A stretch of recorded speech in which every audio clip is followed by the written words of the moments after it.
You see videos online all the time about people complaining about what the best JDM car is you can buy in today's world, especially with prices going up.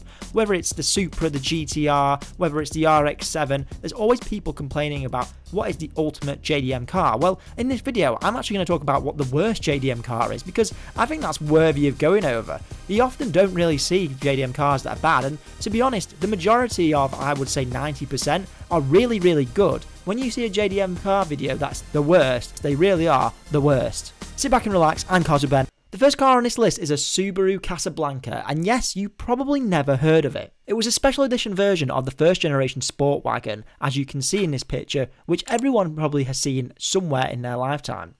It came with that 1.5 litre boxer engine and was introduced in around 1999. It was to address crazed consumers who had a retro styling interest at the time, but I've seen this image on cars like the Mitsuoka as well. Probably where they got their ideas from. The Blanca is a creation from some unknown coach builder who built official Subaru parts and produced it with a limited run of 5,000, but it's hard to believe there's actually 5,000 out there, probably all in Japan. The Blanca is almost a bit like how Pininfarina sometimes attempted to do the Ford Focus. It's a really odd design, and I'm not entirely sure why they decided to do this. In all fairness to the Blanca, the car is, of course, underneath the Subaru Impreza wagon, and we all know that's a great car, and will probably be very reliable. But this is just off pure looks alone. I'm not entirely sure what they were smoking when they did this car. It's not just at the front as well. The rear is also just as bad. It's hideous to look at. Some might find it quirky, and that's absolutely fine. Now, there are forums on this thing where you can see what people think about it on Reddit as well, but generally speaking, this car is not well known about whatsoever. There's nothing on Wikipedia and very, very little articles on this car, so it pretty much went under the radar, and that's probably why you've never heard of it. A car you might think is really reliable is a JDM car, but often that is not always the case. In 1999, there was a Mitsubishi Eclipse that looked rather odd. Of course, we all know the 2000 Eclipse, which was redesigned and brought into dealerships almost days after. And thank heaven, because the Eclipse certainly needed a total makeover. And while the Eclipse isn't a terrible car because it was in Fast and Furious and it was very iconic, it's actually more underneath about how this car drives. This car is actually pretty awful, as owners have noted in forums. 1999 GST had a really unbearable cramped cabin, was really uncomfortable to drive on the road, and your head was bouncing off the roof. It was fairly lacking in performance as well, with a 2.4 litre 155 horsepower engine, which didn't often behave at times. It was very much a North American car, but it just did not sell well at all, and that's why you barely see any. And if you are to see any, the Mitsubishi Eclipse from 1999 period is often very modified because of Fast and Furious. It had an awkward look to it, especially from the rear spoiler. And the 210 turbocharged engine often only delivered 23 miles per gallon. You'd be lucky to find one for less than 100k nowadays, and they're very rare in the UK. I don't think the Eclipse really had its time to shine as much as it did from Fast and Furious, and there's very little out there. Yes, while it is definitely cool to see a stock version, it's very, very unlikely to see a very good one that you'll want. The RX8 was a car that was wonderful and awful all at the same time. When the car was first released in 2002, Mazda had sold around 192,000 up until 2012, and unfortunately, the RX8 was unreliable Japanese, which is not something you hear very often. When it first released, it was actually a really cool car. It was like having the old RX7 back in a modern rotary form. But the Mazda RX8 soon earned a reputation for its catastrophic engine failures, high oil consumption, and woeful fuel economy, at the same time being an incredible driver's car. Owners learned the hard way that they should warm the engine up gently before setting off, and something as mundane as rapidly switching the engine on and off then could cause a huge coil breakdown. On top of this, Mazda RX8 owners were also recommended to refill their car with oil every 1,000 miles because oil consumption was not an accidental integral design feature. To be precise, oil was injected into the engine to help lubricate the sealant and combustion chamber, therefore reducing wear. Despite this, half of the cars reportedly needed replacement engines by the time they amassed 50,000 miles on the clock. If that does not put you off an RX8, I don't know what will. But weirdly enough, I've always wanted to own an RX8 because it is such a good-looking, amazing car to drive for the short time it would be.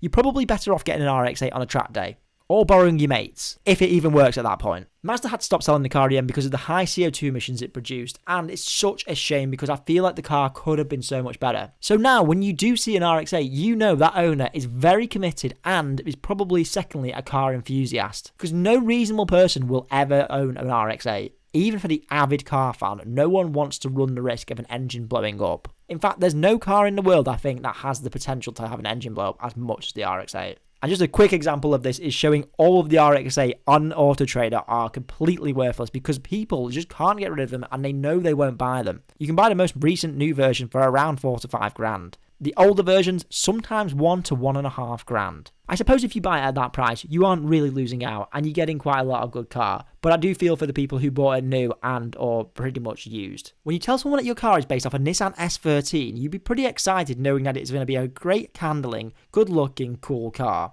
Well, in the early 1990s, Mitsuoka made the Le Seyde. I'm not even sure if that's pronounced right. A car you might recognise from the most recent Grand Tour of a year ago. Only 500 units were made, and Mitsuoka claims that they were sold within 4 days. To see one actually a couple of years ago, and let me tell you, it looks like a Mercedes crossed with Cruella de Vil's own car. It's hard to believe this is Japanese, and I'm not entirely sure what the Japanese were thinking when they made this Mitsuoka. While it does have an S13 underneath, it's not a great car. It had a 1.8 litre engine, producing not very much horsepower at all. The centre portion interior was similar to that of a Fox body Mustang, and it also used sometimes the 4.9 litre V8 engine. This was in the Adore version. There's not really many words for this car. It does look great as a wedding car potentially, but other than that, this car is probably one of the most tackiest, worst cars to come out of Japan. You probably didn't know this car existed, but if I told you there was a car between Chrysler and Mitsubishi and it came together to make a model in the 1989 year, you wouldn't believe me. This car is also known as the Eagle Talon, and these cars were marketed by Eagle and rebadged from various parts from the Plymouth Laser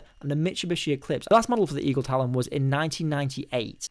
And while it looks fairly okay for a small sports car, this is one of the worst cars that could have come out the JDM / I guess American era at the time. The Eagle Talon, mostly being named based off an actual eagle's talon, was not as strong as people thought it would be. In Japan, the Mitsubishi Eclipse did okay for around 4 generations, but once it became the Eagle Talon, it was in this 90s decade where Chrysler made such a mistake. Everything that could have gone wrong with the suspension, the engine, the idling, the gears did go wrong at an alarming frequency. And if you have to find an Eagle Talon now, it's either very, very good or very, very bad. They didn't come to Europe, and it's probably for the best. And the final car on this list is produced from 1995 to 1997. Can you guess what it is? You probably won't get it right, because it is the Suzuki X90. It's a weird front-engine, 2-door, 2-seater SUV. And that combination does not come often. Suzuki have been known for actually making pretty good cars, like the Cultus, Swift, Cappuccino, and just a few vehicles that have been known for the brand. On top of their bikes that they've also been making, so you'd think that in the 90s, after all the JDM goodness that came out, they might make something pretty good. Heck, they already made the Suzuki Jimny, which at the time was also known as the Samurai. But in the 90s, Suzuki decided to make something truly awful. It had a Targa roof and undoubtedly one of the weirdest looking vehicles Suzuki made. Believe it or not, Suzuki actually exited the US market after this, and it's probably no surprise. To this day, Suzuki have not been back to the US since. It was kind of unclear what Suzuki's development team wanted. It kind of looked like they were going for a beach vibe. And I think they thought this should have been way better than it was, but actually the Suzuki X90 looked ugly and was way too over the top for what it was. Put it another way, it was a Suzuki combined with a tiny 4x4 and a Mazda MX-5. Suzuki only sold 1,300 units in the Japanese market, while they imported 7,200, so actually it's a pretty rare car. The problem with the X90 was of course its sibling, the Vitara, which was selling much better and offered more better value for money. As a result, Suzuki offered a 25% reduction in the car. But this didn't change anything, and unfortunately the sales just fell and decided to ACER after only 2 years. Weirdly enough, in the early 2000s, bringing back the Jimny. To be fair with the X90, it wasn't a terrible car, it just didn't look great and didn't perform as well as what the competitors had in mind. Even its own siblings in the family did a lot better than the X90. I think the only people this suited were people who did not live on this planet and had weird haircuts. Hope you enjoyed this video, and as always, don't forget to subscribe if you like the content.